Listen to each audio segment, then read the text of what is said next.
Hi hello नमस्कार, मी Suvarna Sonu fashion या चॅनलवर आपल्या सगळ्यांचं स्वागत आहे. तर मी आज तुम्हाला स्टिचिंगचे व्हिडिओ नाही सांगणार, तर स्टिचिंगबद्दल काही सांगणार नाही. तर मी माझी जी शिलाई मशीन काम का शिकली आणि शिलाई मशीन काम करण्यात भाग का पाडलं याविषयी सांगणार आहे आणि थोडीशी माझी जर्नी शेअर करणार आहे.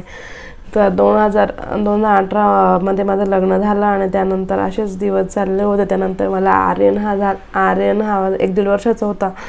तर मग मी खूप घरी मला बोर पण व्हायचं, कारण मी लग्ना अगोदर 2-3 वर्ष जॉब केलेला होता. आणि मग एकदा काय झालं, मी माहेरला गेली आणि तिकडून 2 ब्लाऊज स्टिच करून आणले. तर ते मी रोज डेलीसाठी यूज करायचे. पण एक दिवस असं झालं का त्या ब्लाऊज बिघडलेले होते पूर्ण. पण मग म्हटलं जाऊ द्या, आता असे टाकून देण्यापेक्षा तर करा यूज. तर मग यूज करायला लागले. पण तेव्हा परिस्थिती एवढी काही ठीक नव्हती. तर मग नाही का, ते ब्लाऊज खराब झाल्याशिवाय दुसरे तर भेटणारच नव्हते. मी यूज करायचे. पण मग काही म्हणजे नाही का, आजूबाजूच्या काही मला असं जाणवलं का नाव ठेवतात का म्हाताऱ्या बायकांसारखे दिसतात एवढे कमी उंचीचे ब्लाऊज घातले असं. पण मी घालायचे, कारण माणसाला परिस्थिती भाग पाडते. आणि मग एक दिवस काय झालं, मी माझ्या सासूबाईंना बोलले की मला हे ब्लाऊज माझे पूर्ण ब्लाऊज बिघडले. मला तर असं वाटतं की आता घरी आहे तर ब्लाऊजच शिकावं म्हणून. पण तेव्हा म्हणजे असं दुसरे पण ब्लाऊज नव्हते यूज केलं, कारण परिस्थिती एवढी पण हे नव्हती की आपण दुसरे ब्लाऊज लगेच स्टिच करून घालावं. मग सासूबाई बोलले ठीक आहे चालेल म्हणे, तुला जर करायचं असेल तर कर म्हणे. मग तू 1-1.5 वाजता जा म्हणे, काम वगैरे आवरल्यावर, आणि काम आवरून झाल्यावर जा आणि परत बाळ उठल्यावर परत येत जा.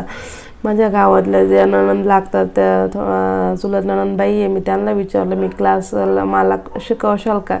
ते बोलले हो, तुला टाईम असेल तर ये म्हणे.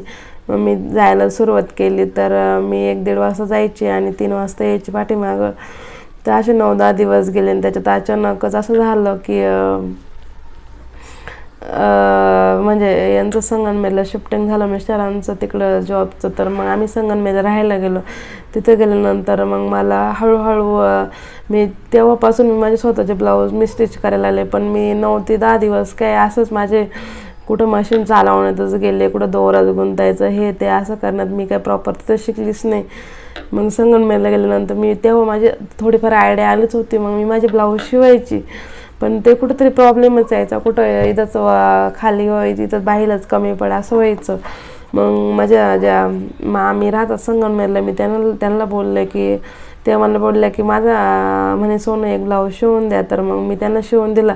पण तो नेमकं बाहीला म्हणजे बाहीच कमी पडली होती त्याच्या, आणि मग ती सगळी तसं गोळा वगैरे झालं होतं. मलाच खूप वाईट वाटलं का माझ्याकडून ब्लाऊज बिघडला. मग मी मामीला म्हटलं, तर मामी म्हटलं सोनू काही अडचण नाही म्हणे, जाऊ द्या तुम्ही अजून नवीन शिकताय. मग मामीला सांगितलं की माझा पूर्ण क्लास वगैरे काहीच झालं नाही. माझ्याकडे तेव्हा मोबाईल पण नव्हता. मग तिथं एक चांगलंच प्रोफेशनल टेलर आहे प्रमिलाताई म्हणून, मग मी त्यांच्याकडे क्लास लावले. आणि तिथं पण मग मी म्हणजे 15-1 दिवस गेले असून तिथं पण घरातलं काम वगैरे आवरायचं सगळं एकटीने. आणि मग क्लासला जायचं आणि पूर्ण क्लासवरून यायचं 2-3 तासात ते बाळ उठेपर्यंत परत यायचं, कारण मिस्टरांना पण काम राहायचं त्यांचं जॉबचं.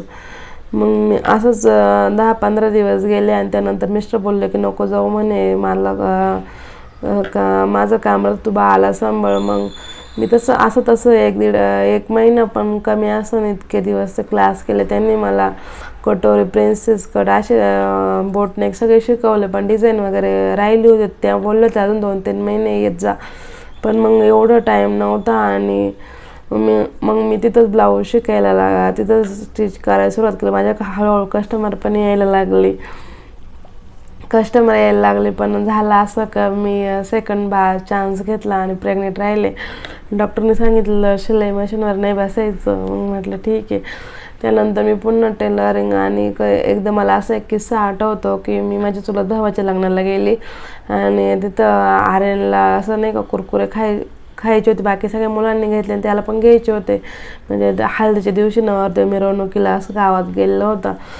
त्या दुकानावर माझ्याकडे 10 रुपये सुद्धा नव्हते. आणि मला इतकं वाईट वाटलं का म्हणजे बाकीच्यांकडे होते पण माझ्याकडे नव्हतेच तेव्हा. जे खरं आहे ते सांगते मी. आणि त्याच्यानंतर मग मला पुन्हा मग दुसरं बाळ झालं. त्यानंतर 2-3 महिनेच मी हे घेतलं, आराम घेतला आणि पुन्हा मी माझं स्टिचिंगचं काम चालू केलं. तर मला गावाकडे इतके कस्टमर वाढले आणि त्याचबरोबर मी साड्यांचा बिझनेस पण सेटअप केला आणि हळूहळू साड्या वगैरे लेडीजचं पूर्ण सामान, मग नंतर किड्सवेअर, असं खूप छान प्रकारे माझा धंदा चालू झाला ते कपड्याचा प्लस स्टिचिंगचा. आणि असंच जर तुम्हाला पण जर अशी आवड असेल तर तुम्ही जर घरात बसेलच असेल तर तुम्ही तुमचे आधी थोडं टेलरिंगचं सामान आणून आणि तुमच्याकडे नसेल शिलाई मशीन तर एखादी सेकंड शिलाई मशीन घ्या आणि तुम्ही तुमचं चांगला व्यवसाय चालू करा. खरंच माणसाला आपली परिस्थिती भाग पाडते आणि तेव्हाच मी ठरवलं की आपण स्वतःच्या पायावर काहीतरी केलंच पाहिजे आणि घरात बसून का होईना. आणि आज माझ्याकडं खूप छान कस्टमर पण वाढले आणि तेव्हापासून मी माझ्या स्वतःच्या गोष्टी तरी स्वतः टेलर काम पूर्ण करते. मला असंच वाटतं की आपण सगळ्यांनी यातून काहीतरी म्हणजे घेण्यासारखं आहे का. म्हणजे आपण घरातच असं पण रील्स वगैरे बघत बसतो तर तेवढ्या वेळात आपण जर आपल्या स्वतःचा जरी ब्लाऊज स्टिच केला तर आपले तेवढे पैसे वाचतात.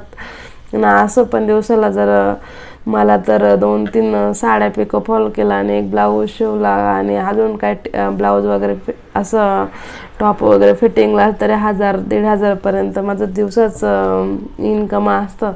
तुम्ही विचार करू शकता की महिन्याला किती इन्कम होतं. जर असंच जर तुम्ही जरी घरी रिकामेच असाल तर तुम्ही पण टेलरिंग काम काही खूप कमी नाही आहे, त्यात जर केलं तर खूप आहे. तर यातून माझं एवढंच सांगणं आहे की तुम्ही जर घरी मोबाईलमध्ये टाईमपास करण्यापेक्षा आपण टेलर काम शिका आणि आपण स्वतःच्या पायावर उभं राहा. जेणेकरून आपण स्वतःचे जे स्वतःला लागतं ते आपण त्यातून आपल्या इच्छा, कुठं जाणं येणं घेणं सगळं पूर्ण करू शकतो. तर व्हिडिओ आवडल्यास चॅनल लाईक करा, शेअर सबस्क्राईब नक्की करा. Bye bye everyone.